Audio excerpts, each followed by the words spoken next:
High বন্ধুরা, আমি বন্দনা আবারও চলে এসেছি তোমাদের সামনে এক ব্লাউজের হাতার ডিজাইন নিয়ে। তো এই হাতাটা আমি এখানে পাফ হাতা সেলাই করছি। এইভাবে আমি আগে কুচিটা দিয়ে নিয়েছি। নেওয়ার পরে আমি নিচে আমি এটা বড় লম্বা করে সেলাই দিয়েছি। দেওয়ার পরে এখানে আমি সুতোটা দুই দিকে টানার পরে এখানে আমার কুচি হয়ে গেল। এখানে আমি কোনো কুচি ব্যবহার করিনি। তো এরপরে আমি একটা লাইনিং বসিয়ে এখানে আমি ব্লাউজের হাতাটা বসিয়ে সেলাই করে নিলাম। নেওয়ার পরে যেটা এর উপরে আর একটা দিয়ে নিলাম। দেওয়ার পরে এইটা তাহলে একদম কাঁচা থাকবে না, সুন্দর থাকবে।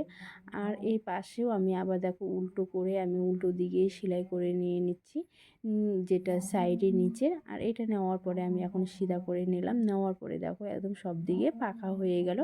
এখানে আমি একটা চাপ সেলাই দিয়ে দিচ্ছি। দেওয়ার পরে এখানে একটা আমি মুখে সেলাই দিয়ে দিচ্ছি।